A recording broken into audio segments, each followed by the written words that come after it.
Now, it's the Toyota dealer's Xavier basketball postgame wrap-up.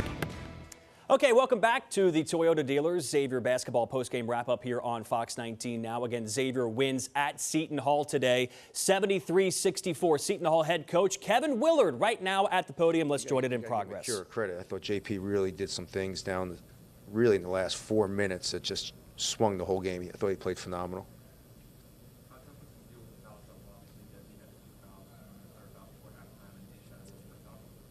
Yeah, Ish going out, I thought hurt us a lot. I thought Miles Cale did a good job filling in for Dez in the first half, but I think Ish going out the time he did really kind of took a little bit of our energy out, even though Mike did a good job. I thought Ish was playing, again, Ish is playing the way he played as a sophomore. He's just playing with so much energy and so much defensive presence that it just, we stopped getting out on the break because he wasn't out there. Kevin, the minutes are very high for some of these guys. Angels at 39. What are you going to do about that tonight? Well, Sandro bruised his knee the other night in practice. So I tried giving him he did his best at just getting out there. But it was really tough for him to go out there.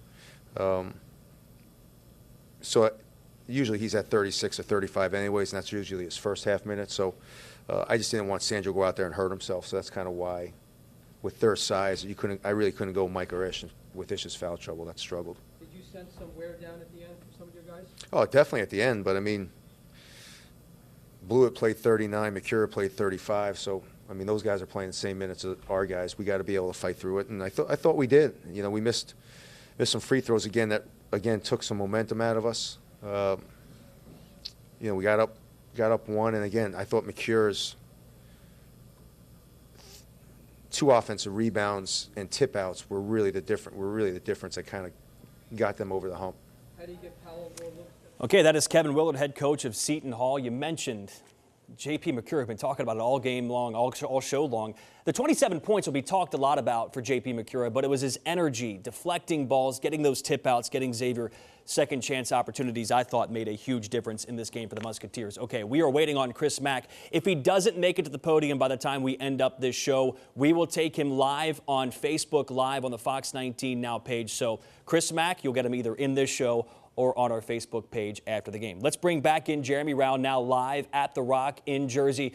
Jeremy, we've been talking so much about J.P. McCura. I want to talk about big picture with this game because I mentioned it earlier in the show. The biggest win of the year, do you think it's this? The Crosstown Shootout always gets consideration because it's so important, but going on the road and beating a top 20 team and giving them their first home loss of the season, it feels like Xavier's biggest win.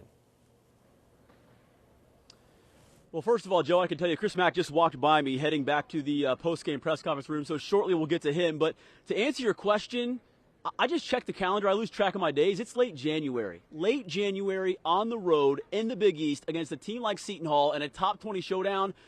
I certainly think this is the biggest win of the year. Now, certainly the Crosstown Shootout was huge in early December. It was nice for Xavier fans, but it didn't mean as much as this means for this team now and where they are going. We were questioning Trayvon Blewett, who wasn't playing well on the road in Big East play. He was shooting 34% in his first 3 Big East road games, averaging about 15 points a game. He's still there on the average for points, but he shot a little better today, and this team showed a lot, I think, in the way they won. They were down 26-16 in rebounds at one point in the second half. They end up being just down 3, 39-36 total in the game. So out-rebounded, but they were getting crushed on the boards, and they battled back.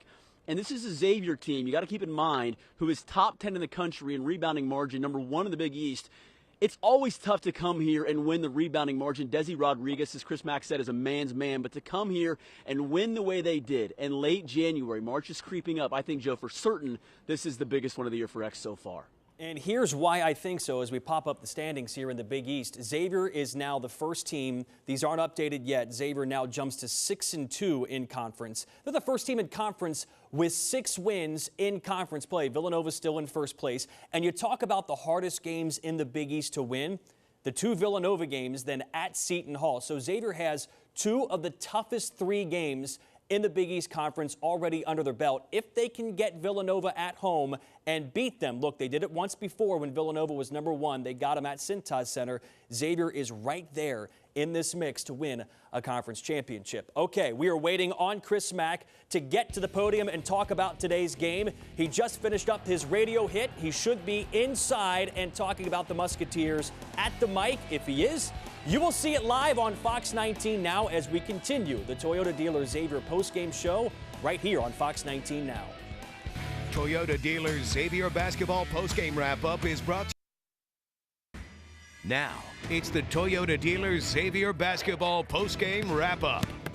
Xavier wins at Seton Hall. Chris Mack live at the podium right now on Fox 19 Now. Played their tails off, and sometimes you got to make sacrifices when you don't have. Karam Kanter didn't play well, but crowned him the best player in the country a couple days ago, and he didn't play very well. Sean and Tyreek step in and step up, and that's what good teams do. So, Chris, can you talk about JP? Because it seems like when he's out there, the crowd loves to hate him, but he had one of those games today that was. yeah, I mean, the thing about JP is he's not going to crawl in a shell when you boo him.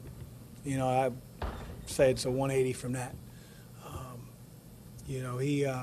He played inspired. I think a big part of it is just being 0-3 here and not wanting to. He's so competitive, not wanting to go out a loser at the Prudential Center in his senior year.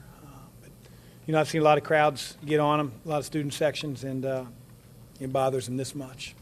So. Was your way coming in, let's not let Angel beat us, let's make him beat us from the outside? He only got 9 shot attempts. He's a fabulous passer. He might be the best low post passer in all college basketball. I mean, I don't care what anybody says. He's an NBA player. Him not getting invited to the combine was a complete joke. I mean,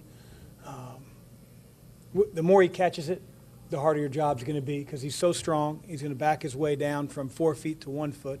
And then you have to make a decision if you're going to double him. If you double him, he's just going to laser it out to a guy like Powell or Carrington or Desi. And so we didn't want to let him get low post touches, and that's easier said than done. But, we tried to front him all over the place. And, it was effective, keeping his shot attempts down. Coach, it can't be overstated how hard it is to win for these conference. Does that give this win a lot extra momentum, even for big picture, looking down the road?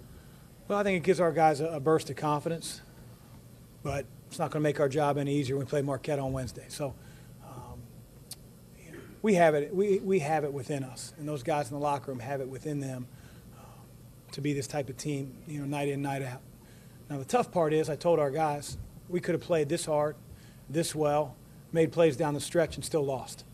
If a couple of those, threes that we made rim in and out, and maybe Desi makes a couple of his, then I'm sitting here in the same spot I was a year ago. But I didn't necessarily worry about the result. It was the effort that we gave, and I said I'd live with that team every night in the Big East if we give the type of effort that we gave today. No more questions? I mean, this is awesome, man. I'm just kidding. I've never won here before. This is a freaking great feeling. What does it say about where this team is at right now, that the seniors are leading it in the way that they are? And some coaches talk about a point in the season, particularly with like a senior-heavy team like this might be, where they kind of ease off and let the seniors take control. Have you reached that point? I heard a coach, I was recruiting the other day, and he was sort of lamenting about his team. He said he couldn't wait to get rid of his seniors. And, it's just sort of coach speak. You've been around the guys, same guys for 3 or 4 years, and you get towards the end of the rope, and it's like they've heard everything that you've said, and they start to tune you out a little bit. My seniors. Okay, you just did hear from Chris Mack. He's going to continue to celebrate this win. You heard a little personality for him. First time he's ever won at Seton Hall. Here's the upcoming schedule for Xavier. Marquette on Wednesday night, then a long break before they play St. John's on the road in New York City, and then back home against Georgetown. Thanks for watching. We'll see you tonight on Sports Wrap here on Fox 19 Now.